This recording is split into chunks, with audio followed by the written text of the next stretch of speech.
पुढे बघा, डोंबिवली जिमखाना मैदानावर 2.5 लाख रंगबिरंगी पणत्यांमधून भारत मातेची एक अफलातून मोझॅक चित्र निर्मिती साकारण्यात आली। कलाकार चेतन राऊत, वैभव प्रभू कापसे आणि या डोंबिवलीकर आर्टिस्ट टीमने अवघ्या 9 दिवसात ही भव्य कलाकृती साकारली। 55 फूट उंची आणि 75 फूट रुंदीची सुमारे 2.5 लाखांहून अधिक रंगीत पणत्यांचा वापर करून साकारण्यात आलेली भारत मातेच्या या अद्भुत मोझॅक कलाकृतीने वर्ल्ड रेकॉर्ड्स इंडिया अंतर्गत एक नवा जागतिक विक्रम यशस्वीपणे नोंदवलाय आणि त्यामुळे ही कलाकृती पाहण्यासाठी हजारो नागरिकांनी डोंबिवली जिमखाना मैदानावर गर्दी केली। भाजपा प्रदेशाध्यक्ष रवींद्र चव्हाण यांच्या डोंबिवलीकर एक सांस्कृतिक परिवाराच्या माध्यमातून ही अभिनव कलाकृती जी ती तयार करण्यात आली।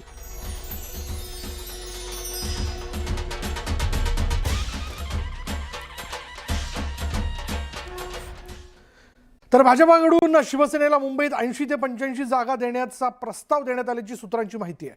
मुंबई शिवसेना 80 ते 85 आत म्हणजे 100च्या आत जागा देण्यावरती भाजपची तयारी असून दुसरीकडे जास्त जागा मिळाव्यात यासाठी एकनाथ शिंदेंनी मुख्यमंत्री देवेंद्र फडणवीसांकडे आग्रह धरला। एकनाथ शिंदे आणि मुख्यमंत्री देवेंद्र फडणवीस यांच्यात रात्री झालेल्या बैठकीत काही जागांवर तोडगा काढण्यात येणार असल्याची माहिती आहे। तर शिवसेनेचा पण मूळ उमेदवार भाजपचा असाही काही जागांवर फॉर्म्युला असून भाजपचा आयात उमेदवार शिंदेंना देण्याबाबत चर्चा झाल्याची माहिती आहे।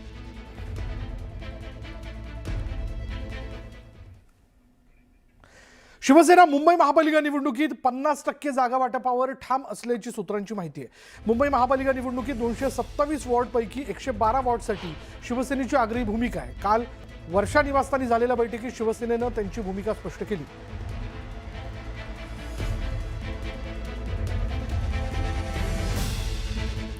आता मोठी बातमी आहे, राष्ट्रवादी काँग्रेस पक्ष मुंबईत स्वबळावर लढण्याची शक्यता आहे। भाजप आणि शिवसेनेबरोबर राष्ट्रवादीचं जागा वाटप ठरू शकलेलं नाही आणि त्याबाबतची घोषणा आज संध्याकाळी होऊ शकते।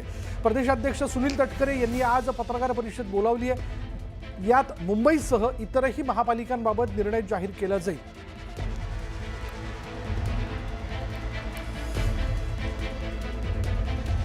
चला, काय घडामोडी घडतायत हे जाणून घेऊयात आमच्या प्रतिनिधी प्रणाली कापसे यांच्याकडनं। प्रणाली, अगदीच 2च दिवसापूर्वी आशिष शेलारांनी सुनील तटकरेंची भेट घेतलेली होती आणि तेव्हा अशी चर्चा होती की राष्ट्रवादी काँग्रेसला देखील सोबत घेऊन महायुती पुढे जाणार। पण आता चित्र या ठिकाणी वेगळंच समोर दिसतंय।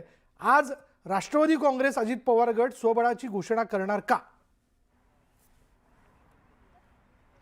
शक्यता त्याच स्वरूपाची जास्त दिसून येते आहे। कारण जरी नवाब मलिकांचं दिलं गेलेलं असलं तरी असं दिसून येतं की मुंबईमध्ये शिवसेना आणि भाजप यांच्यामध्येच उमेदवार किंवा जागांवरून जो काही रस्सीखेच चालू आहे किंवा शिवसेना ज्या पद्धतीनं 50% जागांवर अडून बसलेली आहे ती पाहता राष्ट्रवादीला चांगल्या जागा किंवा त्यांना हव्या असलेल्या जागा मिळतील याची शक्यता जरा कमीच दिसून येते आहे।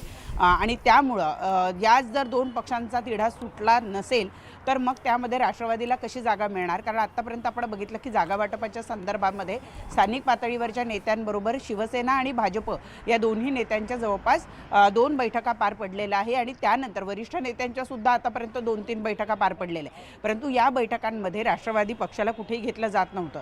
आतापर्यंत ज्या काही बैठका झालेल्या आहेत त्या मुख्यमंत्री देवेंद्र फडणवीस, सुनील तटकरे, अजित पवार यांच्या स्वतंत्र बैठका झालेल्या आहे। त्या बैठकांमध्ये सुद्धा स्वाभाविक आहे मुंबईबद्दलची चर्चा झालेली असेल, परंतु जागा वाटपाची जी चर्चा मुंबईतल्या मैदानावर किंवा मुंबईतल्या पदाधिकाऱ्यांबरोबर होणं अपेक्षित आहे ती अजून एकही झालेली नाही।